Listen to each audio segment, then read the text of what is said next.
뉴스 시작합니다. 저는 동정민입니다. 이재명 대통령이 일주일 만에 또다시 종교단체 해산을 언급했습니다. 지탄받는 행위를 할 경우 해산시킬 수 있다고 말했는데요. 특정 종교를 언급하진 않았지만 통일교라는 염두에 둔 거라는 분석이 나오는 상황입니다. 마침 통일교가 국민의힘뿐 아니라 민주당 등 여권에도 후원을 했고 지난 대선 때 줄을 대려 했다고 하는 상황이라 더 공교로운데요. 문제될 게 없다는 자신감의 발로라는 해석과 동시에 이 통일교 입막음 경고라는 야당 해석도 나왔습니다. 첫 소식 홍지은 기자입니다. 법제처장님, 저번에 제가 말씀드린 거 종교단체 정치 개입하고 그 불법 자금으로 이상한 짓 하고 하는 거 해산 방안 검토하라고 한 거 하셨어요? 정교 분리를 강조하며 종교단체 해산 방안 검토 지시를 내렸던 이재명 대통령. 일주일 만에 진행 상황을 묻습니다. 종교단체가 해산될 경우 재산이 어디에 기속되는지까지 챙깁니다. 재산은 어쨌든 정부에 기속될 테고 해산되면? 정관에 정해진 바가 없으면 국가에 기속하는 것으로 되어 있습니다. 법인격 제도, 헌법과 법률에 위반되는 지탄받을 행위를 하면 해산시켜야지. 법제처는 민법 38조를 근거로 해산이 가능한 것으로 보고 있습니다. 5년 전 코로나 때 방역 수칙을 어겼다는 이유로 서울시는 신천지 설립 허가를 취소한 바 있습니다. 대통령실 관계자는 당위성을 강조한 것이라며 여야를 따질 문제는 아니다라고 했습니다. 특정 종교를 언급하신 건 아니었고요. 하지만 국민의힘은 통일교를 향한 공개 협박이라고 비판했습니다. 민주당 여권 인사들에게도 후원했다는 최근 통일교 주장 입막음용이라는 겁니다. 저열한 공개적 협박이라고 생각합니다. 무슨 마피아 영화 찍습니까? 민주당 쪽 돈 준 거 불지 말아라. 불면 죽인다. 이런 얘기다. 장동혁 대표도 더 말하면 씨를 말리겠다는 공개 협박이라고 비판했습니다. 채널A 뉴스 홍지은입니다. 자, 지금부터는 통일교가 민주당 쪽에도 손을 뻗쳤다는 이 각종 통일교 쪽 증언 소식 이어갑니다. 어제 한학자 총재 재판에서 통일교 지역 책임자들이 증인으로 나왔는데요. 교인들에게 당시 국민의힘뿐 아니라 민주당 당원으로 가입하라고 권유했었다고 증언했습니다. 그리고 민주당 이 가입 인원 현황도 보고를 받았다고요. 김지은 기자입니다. 지난 2022년 국민의힘 시도당에 이른바 쪼개기 후원을 한 혐의로 재판에 넘겨진 한학자 통일교 총재. 어제 이 재판에 증인으로 나온 통일교 지역 책임자들이 교인들을 민주당 당원으로도 가입시키려 했다고 진술했습니다. 증인으로 나선 한 통일교 지구장은 국민의힘만이 아니라 민주당에도 당원으로 가입하라고 했느냐는 특검 질문을 받고 그렇다고 증언했습니다. 이 지구장은 국민의힘 외에 민주당 가입 인원 현황도 따로 보고받았다고 증언하기도 했습니다. 당원 가입 외에도 민주당과의 추가 교류 가능성을 보여주는 정황도 언급됐습니다. 또 다른 통일교 관계자는 통일교 내 자신의 역할을 설명하면서 외부 조직과 인연을 맺기 위해 많은 노력을 했다며 더불어민주당에 있는 의원들과 만남했고 인연 맺기 위해 노력했다고 증언했습니다. 통일교의 인적, 물적 지원은 국민의힘만을 향한 게 아니었다고 밝힌 겁니다. 앞서 김건희 특검은 국민의힘 관련 쪼개기 후원과 교인 입당 의혹에 대해서만 수사했습니다. 특검 측은 김건희 여사와 무관한 사안은 특검법상 수사 대상이 아니라고 설명하고 있습니다. 특검은 관련된 수사 자료를 오늘 오후 경찰청 국가수사본부에 이첩했다고 밝혔습니다. 채널A 뉴스 김지윤입니다. 김건희 특검이 확보한 이 문자 메시지 내용을 저희가 파악을 했는데요. 이 통일교 전 간부가 한학자 총재 비서실장에게 이재명 대표의 멘토와 연을 만들었다고 보고하는 내용이 포함되어 있었습니다. 오늘 건진법사 재판 땐 이 통일교 간부가 지난 대선 당시 정진상 전 부실장을 언급하는 녹취도 공개됐습니다. 이기상 기자가 이어갑니다. 특검 수사와 재판 과정에서 민주당에도 줄을 댔다고 주장해온 윤모 전 통일교 세계본부장. 특검팀은 이는 윤 전 본부장의 개인적 일탈이란 이유로 관련 수사를 하지 않았습니다. 통일교에서는 본부장 개인의 일탈이라고 주장하는데 혹시 이에 대한 입장은 없으신가요? 하지만 특검이 확보한 문자 메시지와 통화 녹취에는 윤 씨 측이 한학자 총재의 최측근에게 민주당 측과의 접촉 상황을 보고한 걸로 보이는 정황이 담겼습니다. 지난해 12월 윤 전 본부장 아내 이모 씨가 한학자 통일교 총재의 비서실장 정모 씨에게 보낸 문자에는 이재명 대표의 멘토인 A 장관과 연을 만들었다는 내용과 함께 문재인 정부 청와대 고위 인사와 장관급 인사들 실명이 여럿 등장합니다. 오늘 건진법사 전성배 씨 재판에서도 윤 전 본부장이 통일교 고위 인사와 통화한 녹취가 공개됐습니다. 20대 대선을 앞둔 2022년 1월 25일 통일교 행사에 대선 후보를 초대하는 문제를 두고 윤 전 본부장이 이모 통일교 부회장에게 A 장관하고 몇 군데, 두 군데 어프로치했다며 이쪽은 오피셜하게 가고 다음엔 정진상 부실장 쪽이라고 말하는 내용입니다.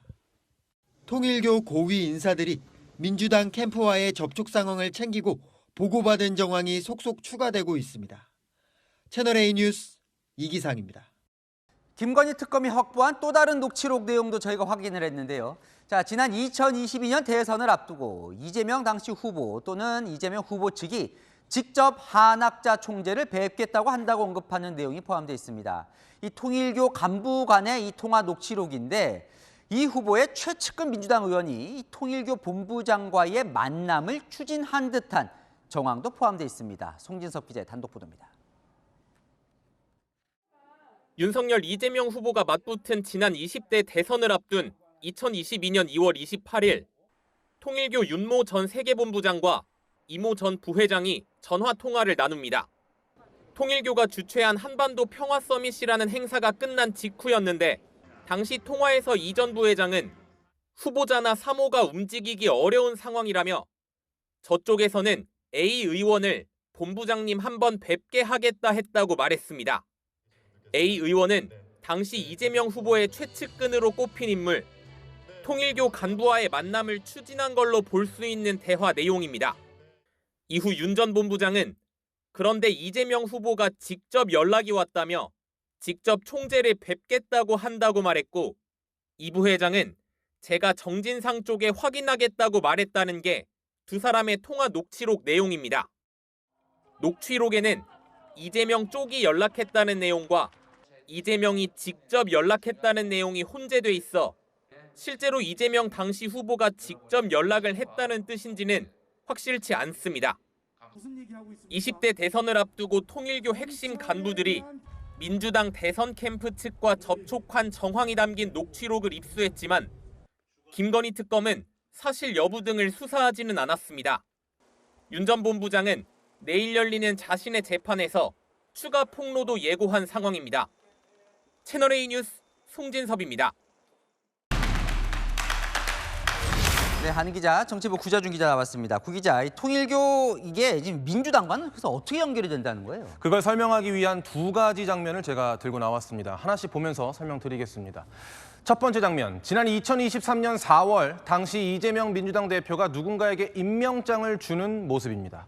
당 대표 시절인 것 같은데 무슨 임명장이에요? 민주당 기구인 세계 한인민주회의 의장단 임명식인데요. 선거 때 재외동포 표도 중요하기 때문에 당대표가 당연직 의장을 맡습니다. 지금 뿌옇게 처리된 인물은 부의장에 임명된 거고요. 근데 저 사람이 누군데요? 통일교 간부 이모 씨입니다. 통일교 선교정책처장이라는 고위직을 역임했는데 한학자 총재와 비서실장 다음으로 실세였던 이른바 3인자로 불렸던 사람입니다. 통일교의 실력자가 민주당 당직을 맡은 거죠. 통일교인들이 뭐 이렇게 해외에 많이 나가 있어서 시킨 걸까요? 제가 민주당과 통일교 인사들을 두루 취재해보니까요. 공통적으로 지목된 연결고리 인물이 한 명 있었습니다. 대표적인 친명계로 꼽히는 A 전 의원인데요. 2022년 대선 때도 주요 직책을 맡았는데 이 A 의원이 이 씨를 민주당에 연결시켜 주었다는 증언이 여럿 나왔습니다. 한 민주당 관계자는 A 의원에게서 이 씨를 소개받은 게 2020년이라고 하더라고요. 그러니까 이미 5년 전부터 이 A 의원이 통일교와 민주당의 연결고리 역할을 했을 가능성이 있다는 겁니다. 근데 그 지금 방금 보신 사진 이전이 2022년 대선 때도 뭔가 지금 통일교가 민주당에 줄을 대려 했다는 보도들이 나오고 있는데 예. 그것도 저 이 씨와 연결고리가 되는 거예요? 아닙니다. 또 다른 통일교 실세가 있습니다. 여기서 두 번째 장면으로 넘어가는데요. 지난 2022년 2월 대선 한 달 앞둔 시점, 마이크 펜스 전 미국 부통령과 당시 이재명 대선 후보 캠프 측 인사들의 모습인데요. 통일교가 개최한 한반도 평화 서밋 행사장 사진입니다. 당시 윤석열 전 대통령도 저 펜스 부통령을 직접 만났었는데 그럼 저때 연결고리는 누군데요? 지금 특검 수사와 재판에서 각종 폭로를 이어가고 있는 윤모 전 통일교 세계본부장입니다. 김건희 여사에게 금품을 건넨 혐의로 구속 기소돼 있는데요. 지난 대선 당시 민주당에도 연을 댔다. 과거에 민주당 인사들에게 금품을 줬다는 것도 윤 전 본부장 입에서 나오고 있습니다. 그 2022년 대선 때 접촉했다는 민주당 인사들의 실명들도 막 이렇게 나오고 있어요. 그렇습니다. 당시 통화 녹취들이 나오고 있는 건데요. 방금 보신 그 서밋 행사 직전에 윤 전 본부장은 다른 통일교 간부와의 통화에서 민주당 쪽은 11~12명 어프로치 해놨다 이렇게 말했습니다. 구체적인 경로도 언급했는데 이쪽은 오피셜하게 가고 그다음 정진상 부실장이나 그 밑에 쪽이라는 대목이 나옵니다. 이들의 일방적인 주장이긴 하지만 캠프 쪽과 대통령 측근 라인 둘 다 접근했다고 하는 거죠. 결과적으로는 이 행사에 당시 이재명 후보는 참석하지 않았습니다. 그러니까 실제로 이들이 뭔가 통화한 내용은 있는 것 같고 그대로 대선 때 뭔가 이루어졌냐 액션을 봐야 되겠네요. 예, 통일교 내부 사정에 발견한 소식통은 이렇게 말했습니다. 정치권을 향한 통일교의 조직적인 움직임이 본격화된 게 윤석열, 이재명 후보가 맞붙은 20대 대선 국면이라고요. 이전엔 개인적인 친분 위주로 접촉했다면 그때 체계적으로 접근했다는 거죠. 국민의힘 쪽은 특검 수사로 밝혀진 게 많은데 민주당 쪽은 수사가 이루어지지 않으면서 여러 설들이 난무하는 상황인데요. 통일교 간부 윤 전 본부장이 내일 자세히 밝히겠다고 예고하기도 했는데 명확한 사실을 아는 데는 시간이 걸릴 것 같습니다.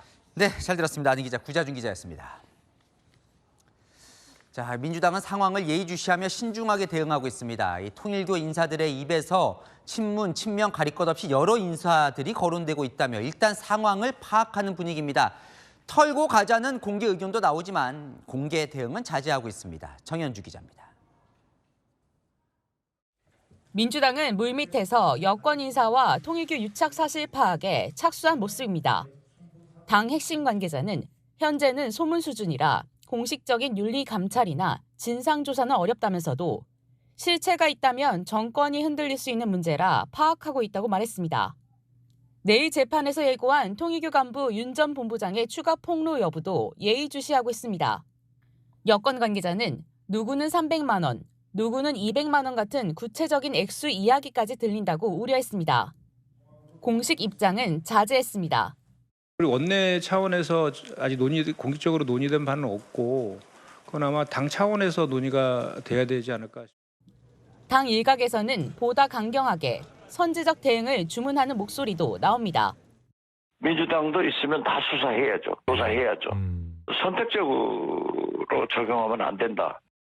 한 중진 의원은 단호하게 정리하고 가는 게 맞다고 말했습니다. 하지만 야당의 요구처럼 특검으로 해결할 문제는 아니라며 선을 그었습니다. 일각에선 궁지에 몰린 통일교의 물타기에 끌려다녀선 안 된다는 주장도 나옵니다. 채널A 뉴스 정현주입니다. 국민의힘은 김건희 특검을 곧 고발할 방침입니다. 직무유기 혐의로요. 이 국민의힘 관련 사건은 별건이라도 다 수사해놓고 왜 민주당은 수사 안 하냐? 증거인멸 시간을 벌어줬다고 반발했습니다. 남영주 기자입니다. 국민의힘은 민주당은 수사 대상이 아니라고 한 김건희 특검팀을 정조준했습니다. 그동안 무차별적으로 별건 수사하더니 왜 이번만 다르냐는 겁니다. 무엇보다도 통일교 후원금 수사 자체가 인지사건입니다. 왜 국민의힘 인지수사는 탈탈 털고 더불어민주당 인지수사는 묵살하는 것입니까? 국민의힘을 수사할 땐 사소한 진술 하나에도 구속영장을 무리하게 청구해 기각률이 90%에 달했다며 민주당에는 전혀 다른 잣대를 적용했다고도 했습니다. 특검팀은 민주당 관련 진술을 공식 조서가 아닌 비공식 수사보고 형태로만 남겼습니다. 애초에 민주당 커넥션 부분을 수사할 계획이 없었다는 것입니다. 상당히 오래전에 나온 진술이다라고 알려져 있습니다. 그럼 그동안에 왜 압수수색 안 하고 왜 일찍 넘기지 않았습니까? 치우라고 시간 준 것 아닙니까? 더 이상 수사기관이 아니라 민주당의 정치 도구가 됐다며 김건희 특검을 모레 경찰에 고발할 예정입니다. 직무유기와 정치적 중립의무 위반 혐의입니다. 수사 대상을 특검으로 바꿔야 할 만큼 중대한 사안입니다. 민주당은 여야 통일교 의혹을 한꺼번에 떠안으라는 건 특검법 취지와 맞지 않다며 특검의 위법을 강요 말라고 맞섰습니다. 채널A 뉴스 남영주입니다. 안 기자, 정치부 이남희 선임 기자 나왔습니다. 뭔가 지금 강대강으로 이재명 대통령, 정부와 통일교가 붙는 그런 모습인 것 같아요. 먼저 기억하실 겁니다. 윤모 통일교 전 세계본부장이요. 내일 결심 공판이 열리는데 자세히 밝히겠다고 했었죠. 국민의힘뿐 아니라 여권에 접근한 정황 더 구체적으로 밝힐지 주목되는 상황입니다. 그런데 이 재판 하루 전에 이재명 대통령이 위법 종교단체 해산을 또 언급한 겁니다. 통일교를 겨냥했다는 해석이 나오는데요. 양측이 강대강으로 맞붙는 모양새입니다. 좀 속내가 궁금한데 어떤 이유가 있을까요? 일단은 통일교 관계자들이 왜 여권 인사를 후원했다 이렇게 폭로한 이유에 대해서 정치권은 이렇게 해석을 합니다. 자기 보호 차원이라고요. 뭐냐면요, 대통령이 종교재단 해산 언급하면서 강공에 나서니까 우리 쪽도 건드리지 마. 여권 쪽도 폭로할 게 더 있어. 이렇게 말하면서 방어에 나섰다는 겁니다. 반면 대통령은요, 오늘 종교단체 해산을 거듭 언급하면서 정면 돌파 의지를 보인 걸로 해석이 됩니다. 그러니까 여권도 후원했다는 통일교 관계자 진술에도 특검이 왜 수사 안 했냐 이렇게 야당이 공세에 퍼붓는 상황에서 논란 뚫고 가겠다. 이런 뜻을 다시 한번 밝혔다는 겁니다. 대통령실 관계자한테 물었더니 여야 관계없이 책임 묻겠다는 뜻이라고 하더라고요. 그래서 이 강대강 충돌이라고 하니까 그게 어느 정도 커질지 좀 궁금한데 통일교 관계자들은 어떤 위협 카드를 지금 꺼내고 있는 거예요? 세 가지 카드 말씀을 드릴게요. 먼저 첫 번째는요. 이 대통령 측근에게도 접근했다는 점을 부각하고 있습니다. 앞서 리포트들 보셨지만 윤 전 본부장이 계속 정진상 전 실장 쪽 접근하려 했다라는 취지의 발언 해왔습니다. 또 보신 것처럼 윤 전 본부장 부인이 지난해 12월에 이재명 측 대표 측 멘토와 연 만들었다 이런 문자를 한학자 총재 측근에 보낸 문자도 나왔고요. 두 번째 위협 카드 이 부분입니다. 민주당 전현직 의원에게도 금품 건넸다고 주장을 하고 있죠. 문재인 정부 때입니다. 민주당 의원 한 명한텐 현금 4천만 원과 고가 시계, 또 지금은 전직 의원이 또 다른 한 명에게 3천만 원을 건넸다고요. 세 번째 카드는 바로 통일교 교인들을 국민의힘뿐 아니라 민주당 당원으로도 가입시키려 했다고 주장하고 있습니다. 민주당 당원으로도 가입시키려고 했다. 저 국민의힘 쪽에 접근했던 거와 저렇게만 보면 좀 비슷한 것 같은데 그럼 정부 쪽 돌파 카드는 뭐예요? 자, 앞서 보신 것처럼 첫 번째 카드는 종교단체 해산입니다. 이 대통령이요, 오늘 국무회의 때 종교단체 해산 권한 어디냐 묻자 법제처장 이렇게 대답합니다. 주무부처인 문체부라고요. 그러니까 종교단체 해산 권한은 정부에 있다는 점을 강조한 겁니다. 이보다 더 무시무시한 게 재산 귀속 카드입니다. 종교단체 힘 자금력에서 나오거든요. 그런데 해산되면 재산까지 기가에 기속될 수 있다. 이런 발언이 나온 겁니다. 이제 왜 그랬냐? 세 번째는 통일교 관계자들 폭로 한번 따져보자는 겁니다. 물론 공개적으로 언급하지는 않지만 통일교가 여권에 접근했더라도 제대로 밝혀진 건 없다. 사실관계는 따져봐야 하지 않겠냐는 거죠. 앞으로 어떻게 전개가 될까요? 이 부분은 지금 왜냐하면 종교단체와 이런 충돌 자체가 상당히 이례적이긴 해서요. 맞습니다. 이례적인데요. 그렇기 때문에 윤 전 본부장 내일 폭로 내용에 따라서 정치권이 또 출렁일 겁니다. 추가 의혹이 어디까지 나오고 또 여론 향방이 어떠냐에 따라서 대응 달라질 걸로 보입니다. 잘 들었습니다. 아는 기자 이남희 선임 기자였습니다. 자, 이제 연말 예산안 통과했고 정기국회 법안을 처리해야 합니다. 민생법안 처리하겠다고 열린 본회의 첫날 국회 모습 함께 보실 텐데요. 한숨만 나옵니다. 박찬 기자입니다. 첫 필리버스터 주자로 연단에 오른 국민의힘 나경원 의원. 의장에게 인사를 하지 않으면서 소동은 시작됐습니다. 나경원 의원 인사 안 합니까? 인사 안 하고 올라오는 사람의 인격에 관한 문제고. 맞습니다. 오랫동안의 관행인 국회의장께 인사를 안 했습니다. 여야의 거친 고성은 발언 의제에 벗어난다며 우원식 의장이 나 의원의 마이크를 끄면서 더 시끄러워졌습니다. 나경원 의원 잠깐 중단하시죠. 자, 잠깐 중단하세요. 의제의 발언을 하지 말으셔야 합니다. 내 의제 내 발언으로 여러분들은 의회 독재를 강행하기 시작했습니다. 사회자 얘기도 안 듣습니까? 내 얘기도 안 듣습니까? 사회자 얘기도 안 들어요? 발언을 잠시 중단해 주시죠. 국민의힘 의원들이 의장석으로 몰려가 거칠게 항의했고 민주당도 반발했습니다. 공방 끝에 마이크가 다시 켜졌지만 10분을 넘기지 못했습니다. 우 의장이 다시 마이크를 내리자 국민의힘 의원은 미리 준비한 무선 마이크를 나 의원에게 갖다 줍니다. 무선 마이크까지 갖다가 그렇게 한다는 게 말이 됩니까? 사과하세요. 참 정말 너무하시네.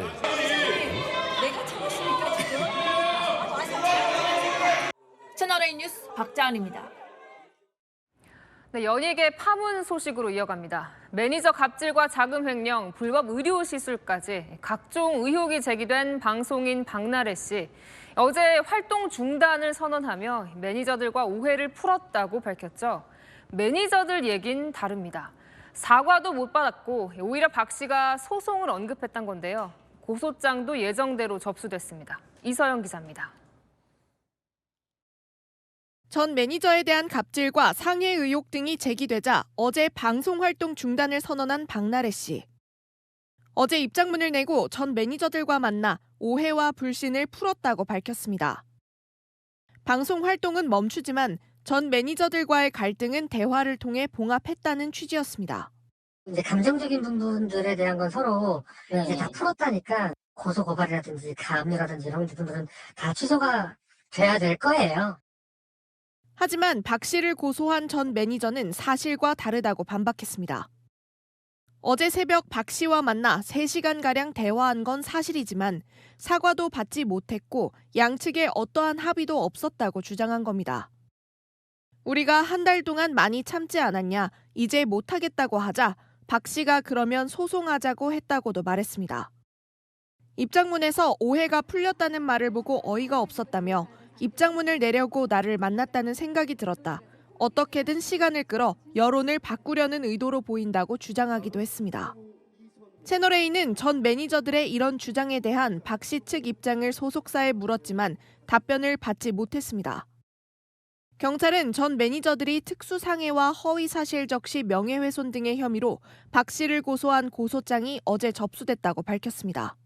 채널A 뉴스 이서영입니다. 네, 박나래 씨 관련 논란의 핵심은 불법 의료 행위가 있었는지 여부입니다. 박 씨에게 주사제를 놓았다는 이른바 주사 이모가 의혹의 중심에 서 있는데요. 의료 가운은 입었는데 국내에서 의사로도 간호사나 간호조무사로도 등록되지 않은 걸로 확인됐습니다. 김동아 기자입니다. 방송인 박나래 씨에게 주사제를 놔준 주사 이모 이모 씨.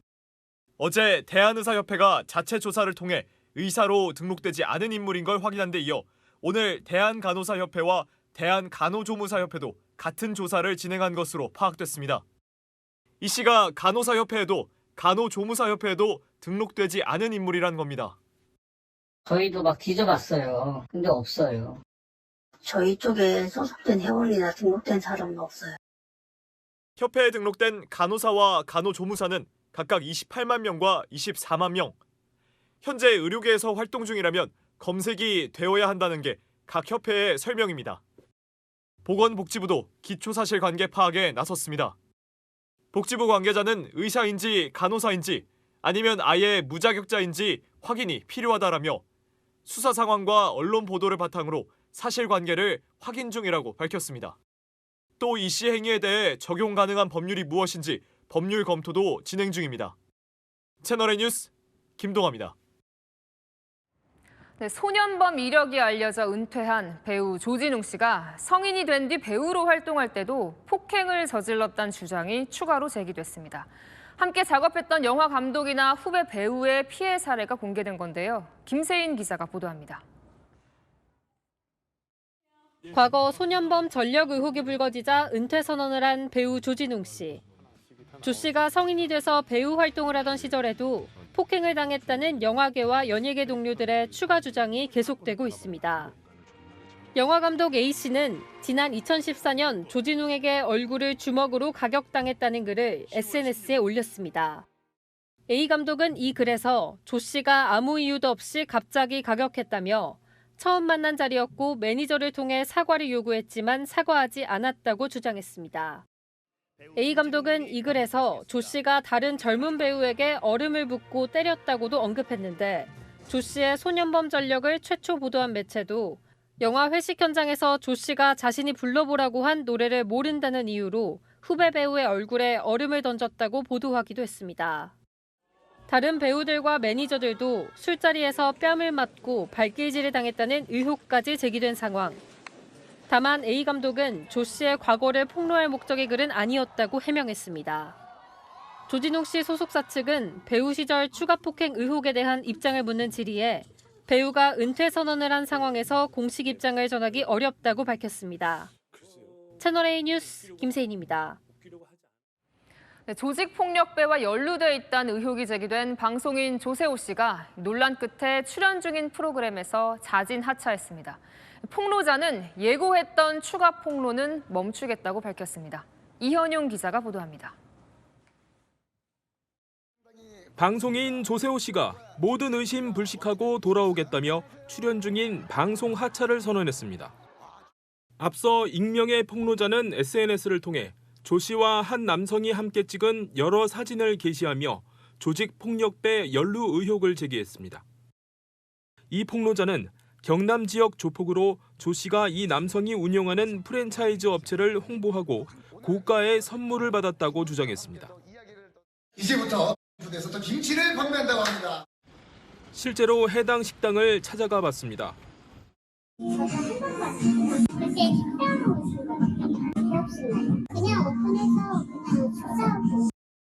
식당엔 개업식 때 찍은 사진이 걸려 있는데 조세호 씨는 물론 조폭으로 의심받는 남성의 사진도 있습니다. 논란이 커지자 조세호 씨는 지방 행사 다니다 다양한 사람을 만났다며 모든 인연들에 성숙하게 대처하지 못해 깊이 반성한다고 입장을 냈습니다. 다만 제기된 의혹들은 전혀 사실이 아니라고 선을 그었습니다. 사업 홍보 목적으로 금품 수수를 한 건 아니란 겁니다. 조 씨의 방송 하차와 입장 표명 이후 최초 폭로자는 남성과의 관계를 인정 안 했다면 더 큰 게 터졌을 것이라고 밝혔습니다. 그러면서 방송 하차 결단에 존중과 박수를 보낸다며 앞으로 조 씨 관련 자료는 외부로 공유하지 않겠다고 말했습니다. 그러면서 범죄 혐의 공개 질의를 하는 등 타깃을 해당 조폭으로 바꿨습니다. 하지만 조세호 측도 명예훼손 등 법적 조치를 계획하고 있는 만큼 의혹의 실체는 수사로 밝혀질 것으로 보입니다. 채널A 뉴스 이현용입니다. 네, 검찰의 대장동 사건 항소 포기로 민간업자들의 범죄 수익 환수가 막힐 거란 우려에 성남시가 가압류 절차에 들어갔죠. 5,700억 원 규모를 신청했는데 일단 1,067억 원만 가압류가 가능해졌습니다. 앞으로 관건은 가장 비중이 큰 김만배 씨 관련 4,100억 원대 재산도 동결할 수 있을지 여부입니다. 김호영 기자입니다. 성남시가 대장동 민간업자 관련 재산들의 가압류 현황을 공개했습니다. 총 14건 5,700억 원 가까운 재산에 대해 가처분과 가압류를 신청했는데 법원이 이 중 7건 담보 제공 명령을 내렸습니다. 성남시 측이 공탁금을 제공하면 가압류를 받아준다는 뜻입니다. 현재까지 총 1,067억 원이 동결 가능할 전망인데 남욱 변호사와 관련해서는 천화동인 4호의 후신인 법인명의 계좌에서 300억을 포함해 서울 청담동과 제주에 위치한 부동산이 정영학 회계사는 천화동인 5호 명의의 계좌와 서울 강남 부동산 등이 포함됐습니다. 대장동 일당에 대한 가압류 신청을 상당히 타당하다고 인정한 것이며 가압류의 인용 가능성이 높다는 것을 의미한다고 봅니다. 하지만 법원은 가압류 신청 대상 중 가장 비중이 큰 김만배 씨의 4,100억 원대 재산에 대한 결정은 보류했습니다. 성남시 측의 김 씨 개인의 불법 행위와 화천대유 등의 업체 재산의 연관성 관련 자료를 추가로 요구한 겁니다. 성남시는 내일까지 추가 자료를 제출해 김 씨 재산도 가압류에 나설 계획입니다. 채널A 뉴스 김호영입니다. 네, 윤석열 전 대통령 재판에 나온 노상원 전 정보사령관 진상규명에는 비협조로 일관하면서 특검이 수사 때 답을 정해놓고 진술을 회유했다고 주장했죠. 윤 전 대통령 측은 이 증언을 토대로 특검의 불법 수사가 드러났다며 공세에 나섰습니다. 유준 기자입니다. 윤석열 전 대통령 재판에 증인으로 나온 노상원 전 정보사령관. 윤 전 대통령과 김용현 전 장관 관련 서너 가지 진술을 해주면 형을 감면해주겠다는 특검의 회유가 있었다고 했습니다. 프리바게닝 그 법이 나오기 전에도 뭐 제한이 있었고 법이 나온 다음에는 확실히 그 법 조문을 보여주면서 사실상 결론을 정한 수사였다는 겁니다.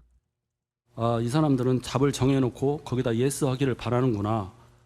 윤 전 대통령 측은 특검의 위법 수사가 드러났다며 공세를 폈습니다. 내란 우두머리, 그리고 외환, 일반 이적 이런 것들이 과연 정당한 수사에 의한 정당한 기소인지 의문을 갖지 않을 수 없습니다. 특검은 노 전 사령관 진술을 이끌어내려고 형량 감면 제도를 설명했을 뿐이라는 입장.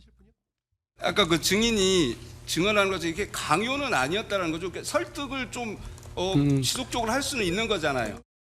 어제 귀찮아서 증언하지 않겠다고 말하는 등 진실규명에 비협조적이라는 비판을 받은 노 전 사령관은 오늘 직위원 재판부와 특검에 진심으로 사죄한다고 밝혔습니다. 채널A 뉴스 유주은입니다. 백혜룡 경정의 주장으로 시작된 이 마약 밀수를 세관 직원들이 도왔고 이걸 수사하려 하자 용산 대통령실에 외압이 있었다는 의혹. 자, 대통령 지시로 이문정 서울 동부지검장이 이끄는 검경 합동수사단이 수사를 해왔죠. 실체 없다가 수사 결론입니다. 이 상황이 이런데도 백경정 팀 이번엔 수사단이 사건을 덮었다며 검찰을 상대로 압수수색 영장을 신청했습니다. 권경문 기자입니다. 공항 세관 직원이 마약 밀수를 도왔다는 의혹을 수사해온 검경 합동수사단. 오늘 세관 직원 7명 전원에게 무혐의 처분을 내렸습니다. 세관 직원의 도움을 받았다는 외국인 밀수범들의 진술이 허위라고 판단한 겁니다. 합수단은 백경정이 영등포 경찰서 형사과장일 때 직접 참여한 공항 현장 조사 영상을 증거로 제시했습니다.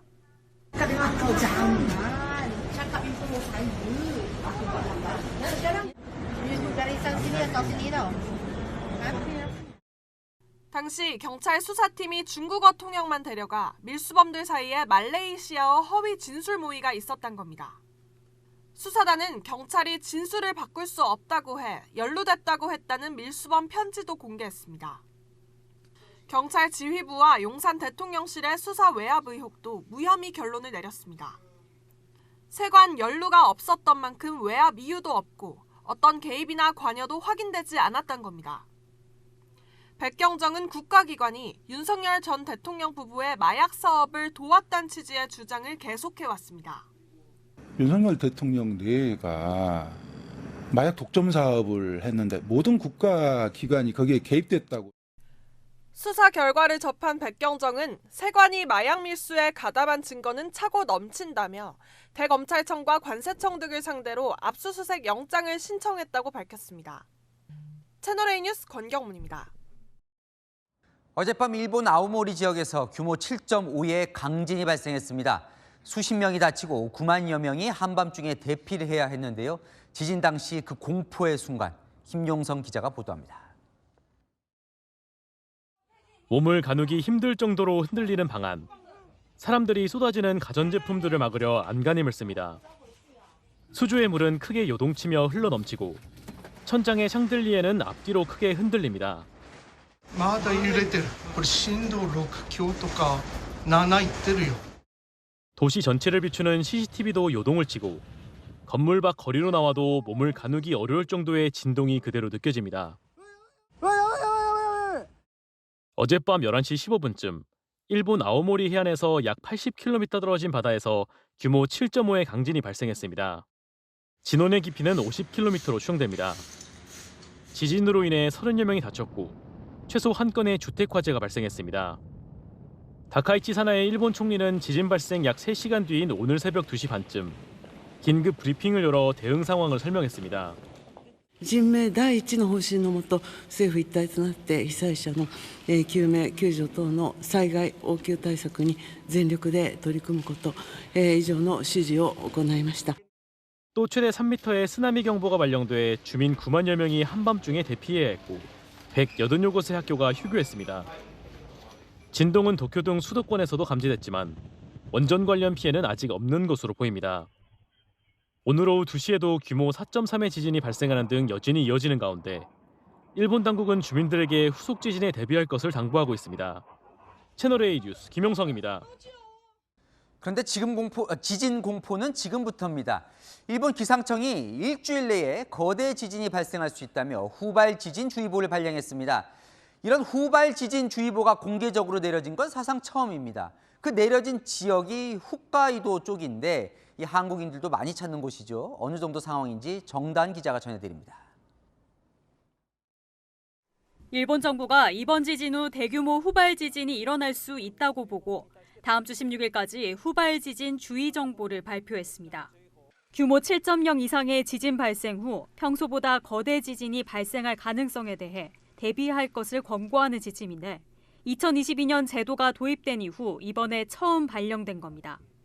주의보 발령 지역은 홋카이도부터 남쪽으로 도쿄 인근 지바현까지의 태평양 쪽 지역들입니다. 대피령은 아니지만 일본 정부는 대피 경로를 확인하고 비상용품을 준비할 것 등을 권고하고 있습니다. 실제로 오늘 아침 아오모리현 앞바다에서 규모 6.4의 지진을 포함해 약 10차례의 여진이 이어지기도 했습니다. 1週間程度、特に今後 2,3 日間につきましては、今回の地震と同じく最大震度6強程度の地震に注意していただきたいと思っております。 특히 2011년 규모 9.0의 동일본 대지진도 홋카이도 산리쿠 앞바다에서 규모 7.3 지진이 먼저 발생하고 이틀 만에 후속 지진으로 발생한 것이어서 불안감은 더 높아지고 있습니다. 避難するか迷ったんですけど、何かあったら怖いので、すぐ避難しようって言って避難してきました。 지진이 난 홋카이도 지역은 한국인들도 많이 찾는 지역이어서 국내에서도 여행을 가도 될지 불안해하는 목소리가 잇따르고 있습니다. 다만 일본 기상청은 통계에 따르면 규모 7.0 이상 지진 발생 후 일주일 이내 규모 8 이상 지진이 뒤따른 사례가 100번 중 1번 수준이라고 설명했습니다. 채널A 뉴스 정다은입니다.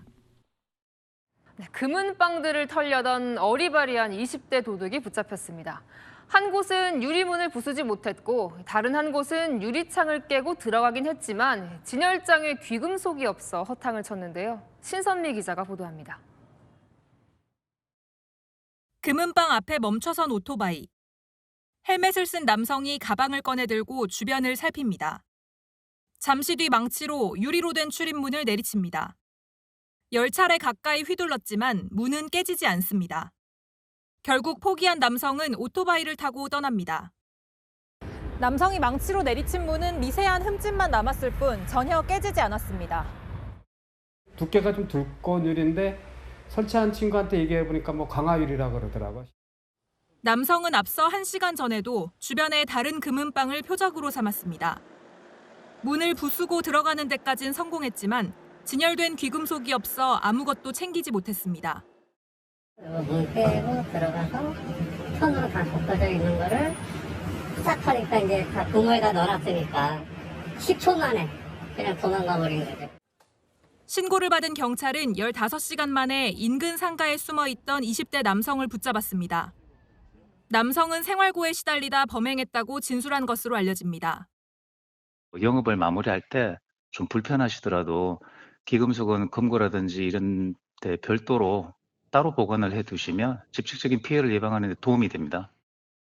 금은방을 대상으로 한 범죄가 늘어나는 만큼 주의를 당부했습니다. 채널A 뉴스 신선미입니다. 50대 운전자가 80대 어르신을 차량으로 들이받고 그대로 달아났습니다. 어르신은 결국 숨졌는데요. 범행 후 차까지 버리고 달아난 운전자, 3년 전 음주운전으로 면허가 취소된 상태였습니다. 홍진우 기자입니다. 빠른 속도로 달리는 차량. 횡단보도를 건너던 보행자를 들이받습니다. 그런데 사고 조치는커녕 속도를 줄이지 않고 지나치더니 방향을 틀어 사라집니다. 이 차는 어디 갔냐고 이러니까 차는 이미 없어졌다고 그러면서. 횡단보도를 건너던 80대 여성은 병원으로 옮겨졌지만 숨졌습니다. 차량 운전자는 50대 A씨. 앞서 다른 차량을 들이받은 1차 사고를 낸 뒤 달아나던 중이었습니다. 남성은 사고를 낸 뒤 인적이 드문 이 주차장에 차를 버리고 도망갔습니다. 경찰 추적 끝에 곧바로 붙잡힌 A씨는 알고 보니 3년 전 음주운전으로 면허가 취소된 상태였습니다. 면허를 다시 따려 운전면허 기능시험을 볼 예정이었습니다. 최근에 기능시험만 지금 합격을 하면은 다시 면허를 받을 수 있는 그런 상황에서 우면은 운전이 들통이 날 것 같아서 도망을 한 것 같습니다.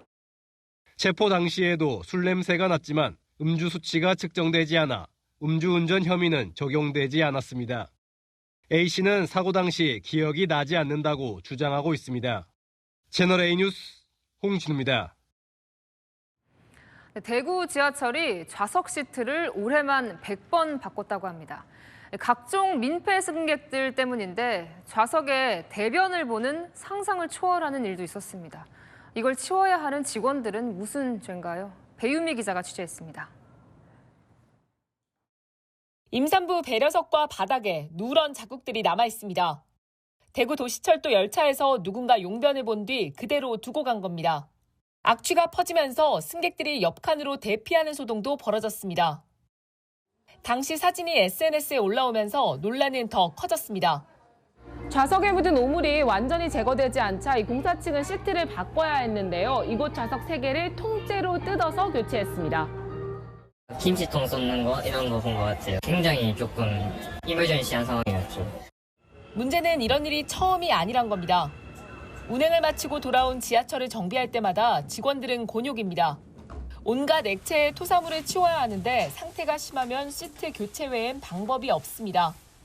올해 대구에서만 토사물 등으로 인한 시트 교체 건수는 100건에 육박합니다. 커피, 음료, 음식물, 그리고 구토 이런 토사물이 일일이 손으로 만져보거나 냄새를 맡아야 하는 경우도 있을 거니까. 대구교통공사는 취객이 실수한 것으로 추정된다면서도 수사 의뢰는 하지 않기로 했습니다. 채널A 뉴스 배유미입니다. 쿠팡 본사가 있는 미국에서 이 개인정보 유출과 관련해 쿠팡을 상대로 한 집단 소송이 시작됐습니다. 미국엔 한국엔 아직 없는 징벌적 손해배상 제도가 있죠. 이 제도를 활용해서 천문학적인 배상금을 물도록 하겠다는 겁니다. 뉴욕에서 조아라 특파원이 보도합니다. 국내 한 로펌의 미국 현지 법인이 뉴욕 연방법원에 쿠팡에 대한 징벌적 손해배상 청구 소송을 진행하겠다고 밝혔습니다. 법무법인 측은 배상액이 조 단위로 커질 수 있는 미국의 징벌적 손해배상 제도를 통해 피해자들에게 실질적인 배상이 이뤄지도록 하겠다고 강조했습니다. 한국에서는 과징금이라고 해봤자 카카오조차 151억 원에 불과했습니다. 반면 미국은 이 징벌적 손해배상 제도가 있죠. 특히 정식 재판 전 모든 증거를 공개하도록 한 미국의 디스커버리 제도를 활용해 미국 델라웨어주에 있는 쿠팡 본사의 책임을 추궁하겠다는 계획입니다. 법무법인은 자체 조사를 통해 쿠팡 본사가 한국 시스템을 관리 중인 정황은 파악했다고 밝혔습니다.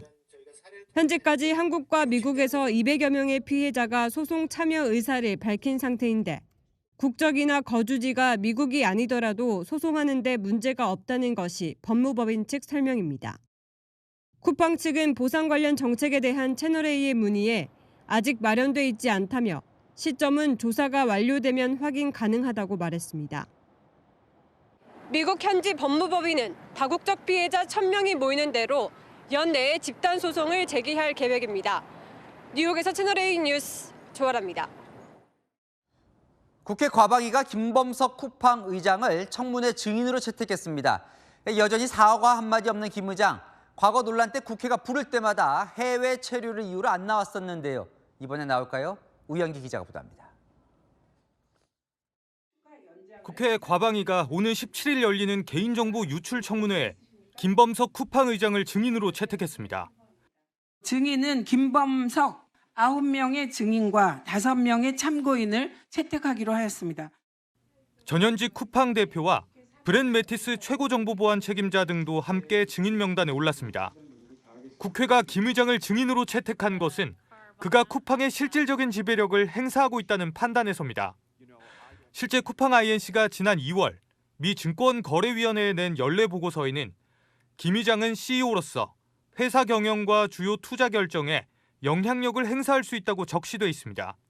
하지만 과거에도 해외 체류 등을 이유로 국정감사에 불출석했던 김 의장이 청문회에 출석할지는 불투명합니다.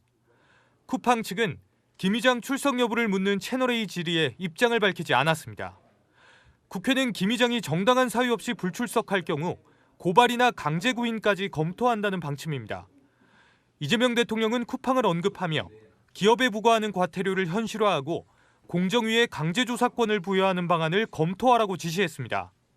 경찰도 쿠팡 본사를 압수수색하며 본격 수사에 나섰습니다. 채널A 뉴스 우현규입니다.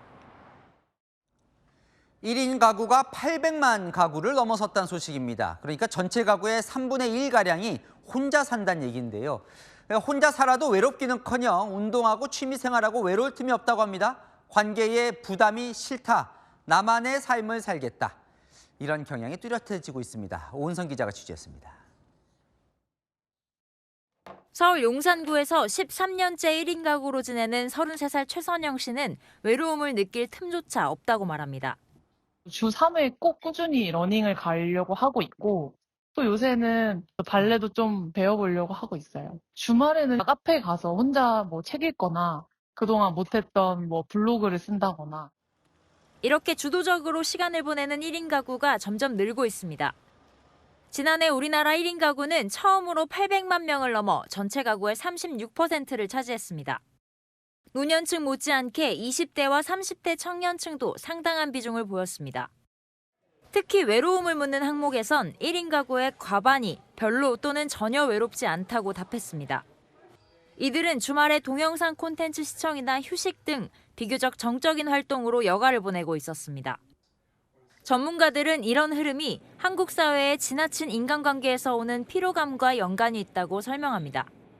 사회적 관계가 그들에게 더 피곤하다. 그러니까 혼자 그 관계를 좀 벗어나서 아니면 그걸 끊고 생활하는 것이 오히려 본인한테는 더 마음 편하다. 관계의 압박 대신 자기 시간을 외롭지 않게 보내는 1인 가구가 앞으로 더 늘어날 것으로 보입니다. 채널A 뉴스 오은선입니다. 장애가 있어도 요즘엔 보조기구들이 워낙 잘 나와서 운전이 충분히 가능한데요. 문제는 자동차 밖에서 펼쳐지는 현실입니다. 주유소며 주차장이며 일상 곳곳에 생각지 못한 암초가 숨어 있는데요. 오늘 현장 카메라는 최다함 기자가 가수 강원래 씨와 함께 그 현실을 체험했습니다. 발이 아닌 손으로 조작할 뿐입니다. 가고, 서고, 돌고, 운전하는 건 똑같습니다. 핸드 컨트롤러라고 해가지고 한 손으로 운전하고 한 손으로 당기고 밀고 하는 건데 이게 밀면 브레이크가 잡혀요. 오늘 이야기는 운전석 바깥의 문제입니다. 뒷좌석에서 휠체어 꺼내 올라타고 주유기 앞에 섰는데 화면이 높아 버튼 누르는 게 일입니다. 신용카드를 맨 먼저 이렇게 넣고 원하시는 결제 수단을 선택해 주세요. 아이씨. 후회하지도 마.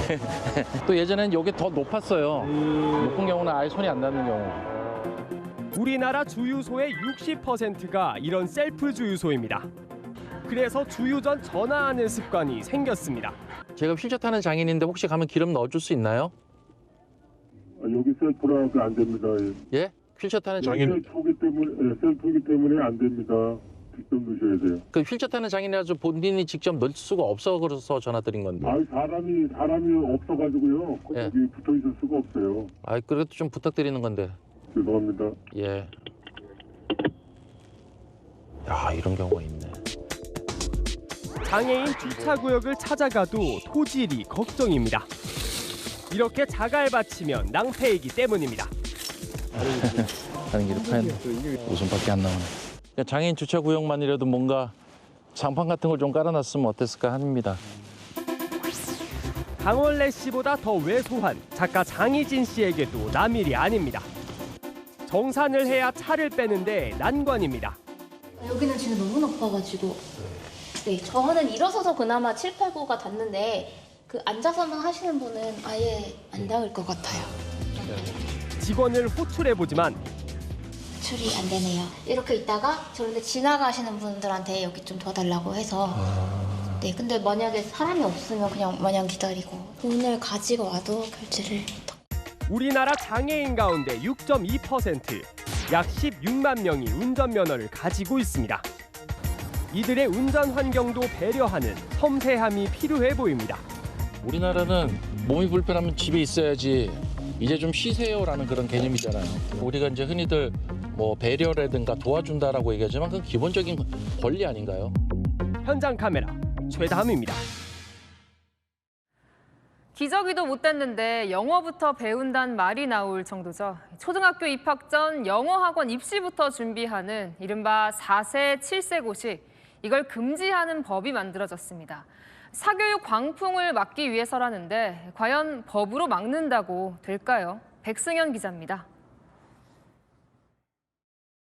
영유아기의 과도한 조기 입시 경쟁을 완화하고 이른바 4세, 7세 고시금지법이 국회 교육위 문턱을 넘었습니다. 유명 유치원과 학원에 들어가기 위한 시험이 폐지되는 겁니다.